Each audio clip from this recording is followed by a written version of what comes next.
नमस्कार। आज फेरि मैले तपाईहरुलाई 5 वटा पीएचडी फाइलहरु लिएर आएको छु। यो 5 वटा पीएचडी फाइलहरु चाहिँ तपाईहरुले चाहिँ 12-18 को साइजमा चाहिँ बनाउन सक्नुहुनेछ। यो 12-18 को सबै साइजहरुमा चाहिँ छ। यो चाहिँ कसैको बर्थडे मा चाहिँ फोटो प्रिन्टहरु गरेर तपाईहरुले उनीहरुलाई एउटा राम्रो फ्रेममा हालेर चाहिँ गिफ्ट दिन सक्नुहुन्छ। यदि तपाईहरु फोटो स्टुडियोबाट हुनुहुन्छ भने तपाईहरुले यो फोटोहरु डाउनलोड गरेर आफ्नो व्यवसायलाई केही थप वृद्धि पनि गर्न सक्नुहुनेछ। यो फोटोहरु फेरि म आज तपाईहरुलाई दिने छु। यो एकदम सजिलो छ एडिट गर्नको लागि। मैले यो सबै फाइलहरु चाहिँ यहाँ फोटोशपमा ओपन गरेर राखेको छु। सबै फाइलहरु यहाँ ओपन गरेर मैले राखेको छु। म तपाईहरुलाई एक एक गरेर चाहिँ यहाँ देखाउँदै छु। कसरी एडिट गर्ने, यसलाई कसरी एडिट गर्न सकिन्छ भन्ने कुरा म तपाईहरुलाई यहाँ एउटा एउटा गरेर देखाउन गइरहेको छु। यो एकदमै सजिलो छ एडिट गर्न। यसमा कुनै गाह्रो छैन। यहाँ भएका सबै कुराहरु तपाईले एडिट गर्न सक्नुहुनेछ। तपाईहरुले मजाले आफै एडिट गर्न सक्नुहुनेछ। यसमा कुनै त्यस्तो एडिट गर्नको लागि कुनै गाह्रो कुरा भने छैन। यसलाई कसरी एडिट गर्ने भन्ने कुरा म हल्का तपाईहरुलाई यहाँ जानकारी दिन गइरहेको छु। सबभन्दा सुरुमा तपाईहरुले फोटो ल्याउनु पर्ने हुन्छ। फोटो ल्याउनको लागि चाहिँ तपाईहरुले के गर्नुपर्छ भने तपाईहरुले कुन चाहिँ कहाँनेरि चाहिँ फोटो राख्ने पहिला त्यसलाई सिलेक्ट गर्नुपर्छ। जस्तै मैले यहाँनेरि एउटा फोटो राख्न चाहे भने पहिला मैले यसलाई सिलेक्ट गर्ने हो। त्यसपछि यहाँबाट मैले राखेको फोटोहरु कहाँनेरि राखेको छु म त्यहाँनेरि गएर चाहिँ मैले फोटोहरु लिन्छु। जस्तो मैले यो फोटो लिए भने अब मैले यसमाथि ल्याएर छोड्दिने छु र यसलाई चाहिँ म अब माथिदेखि तलसम्म यो फोटोलाई तन्काइदिने छु यसरी। त्यसपछि इन्टर थिचेर यहाँनेरि लेयर्समा आएर हेर्नुभयो भने यहाँनेरि जस्ट यही शेप माथि त्यो फोटो आएर बसेको हुन्छ। तपाईहरुले किबोर्डमा अल्ट थिच्नु भयो भने यस्तो खालको साइन आउँछ र त्यो साइनमा तपाईहरुले माउसमा फेरि एकचोटी क्लिक गर्नुभयो भने यो क्लिपिङ मार्क्स भएर बस्छ अब यो फोटो यसरी। त्यसपछि अब बाँकी रहेको ठाउँमा पनि तपाईहरुले फोटो हाल्दाखेरि चाहिँ जस्तै यहाँ हाल्नु पर्यो भने यसलाई सिलेक्ट गर्ने, त्यसपछि जाने फोटो ल्याउने, यो फोटो ल्याएर यहाँनेरि छोड्दिने। त्यसपछि यसलाई अलिकति सेन्टर बनाउनुहोस् र फेरि किबोर्डमा चाहिँ अल्ट थिचेर क्लिपिङ मार्क्स गर्नुहोस्। अब यसलाई तपाईले यहाँबाट साइज यसको साइज चाहिँ एडजस्ट गर्नुहोस्। कसरी तपाईहरु यसको साइज एडजस्ट गर्न सक्नुहुन्छ त्यसैगरी तपाईहरुले यसको साइज एडजस्ट गर्नुहोस्। यहाँ भएको सबै नै फोटोहरु त्यसैगरी रिप्लेस गर्ने हो तपाईहरुले। एकदमै सजिलो छ, कुनै किसिमको गाह्रो छैन यो फोटोहरु यहाँ रिप्लेस गर्नको लागि। यो सबैभन्दा सजिलो मेथड हो फोटोहरु रिप्लेस गर्न। तपाईहरुले सिलेक्ट गर्ने, फोटो ल्याउने र यहाँनेरि छोड्दिने अनि किबोर्डको सहायताले क्लिपिङ मार्क्स गर्ने र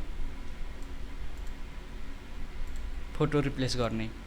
यो सबै फोटोहरु रिप्लेस गरिसकेपछि तपाईहरुले अरु फोटोहरु पनि रिप्लेस गर्न सक्नुहुन्छ। यसको ठाउँमा यसलाई हटाएर अरु फोटो हाल्न पनि आरामले सक्नुहुन्छ, मजाले सक्नुहुन्छ। यसमा त्यस्तो गाह्रो केही छैन। अब यहाँ भएका सबै त्यस्तै छन्। यो पनि त्यस्तै छ। यहाँ मैले एउटालाई यहाँ हाइड गर्दिएको छु। यसलाई तपाईले अन गरिदिनु भयो भने यहाँनेरि तपाईहरुको यो जन्म डेट स्पष्ट देखिने गर्छ। अब तपाईहरुले यो चाहिँ जन्म डेटलाई चाहिँ यहाँ एडिट गर्न सक्नुहुन्छ है। यहाँ सजिलैसँग यसलाई एडिट गर्न सक्नुहुन्छ। यो इलिस्ट्रेटर फाइल हो। यसलाई तपाईहरुले डबल क्लिक गर्नुभयो भने यो चाहिँ इलिस्ट्रेटरमा गएर ओपन हुन्छ। इलिस्ट्रेटरमा गएर ओपन हुन्छ र त्यहाँनेरि तपाईहरुले डेट अब जस्तै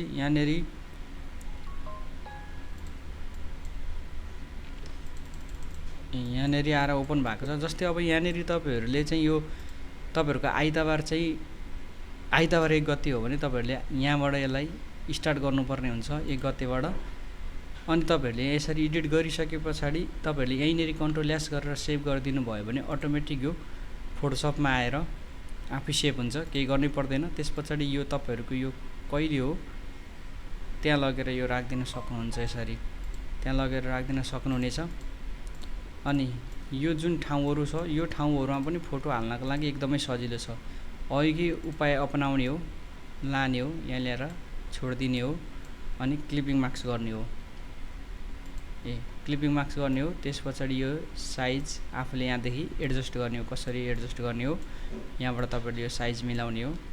यो सबैलाई त्यसै गर्न सकिन्छ। यो भए जतिको जति पनि छन् यो सबै फाइलहरुलाई त्यही गर्नु होला।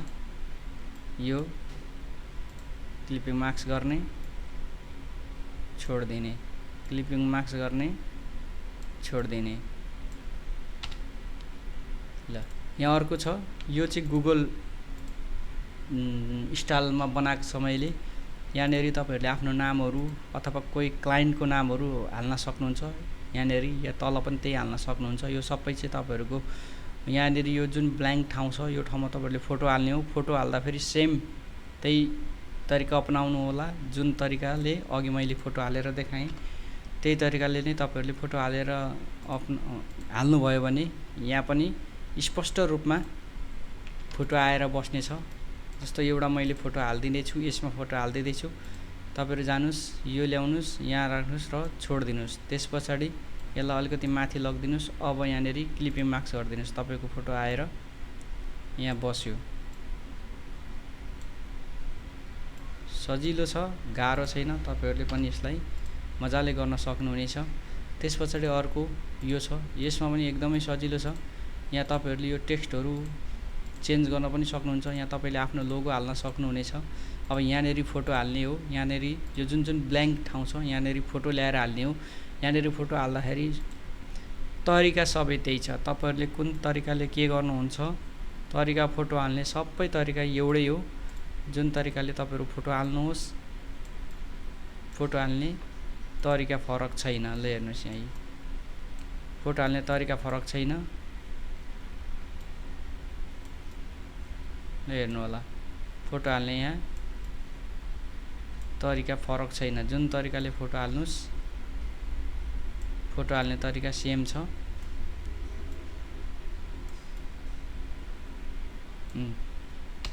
फोटो लगाउने तरिका सेम छ। क्लिक गर्ने, फोटो ल्याउने, ड्र्याग एन्ड ड्रप गरेर छोडिदिने त्यहाँनेरि है। अनि क्लिपिङ मार्क्स गर्ने लास्टमा। क्लिपिङ मार्क्स गर्नुस्। क्लिपिङ मार्क्स गरेपछि तपाईहरुको फोटो त्यो शेप भित्र गएर सर्लक्क बस्छ। फोटो ल्याउने, छोडिदिने, अरु केही गर्नै परेको छैन। तपाईहरुले यति गर्दिनु भयो भने तपाईहरुको फोटो आएर यहाँनेरि सर्लक्क बस्छ। मैले अर्को नि एउटा फोटो ल्याएँ र मैले यो फोटो ल्याएर यहाँ हालेँ। केही गर्नु पर्दैन। फोटो तानेर यहाँ छोडिदिनुस्। यसलाई अलिकति ठुलो बनाइदिनुस्। अब यहाँनेरि यसलाई क्लिपिङ मार्क्स गरिदिनुस्। ल हेर्नुस्, क्लिपिङ मार्क्स गरिदिएपछि फोटो आएर आफै बसेको छ। यहाँ क्लिपिङ मार्क्स गर्नुभयो भने फोटो आएर आफै यहाँ सर्लक्क बस्छ। यसरी चाहिँ फोटोहरु रिप्लेस गर्नु होला। यसरी तपाईहरुले फोटोहरु सजिलैसँग रिप्लेस गर्न सक्नुहुनेछ।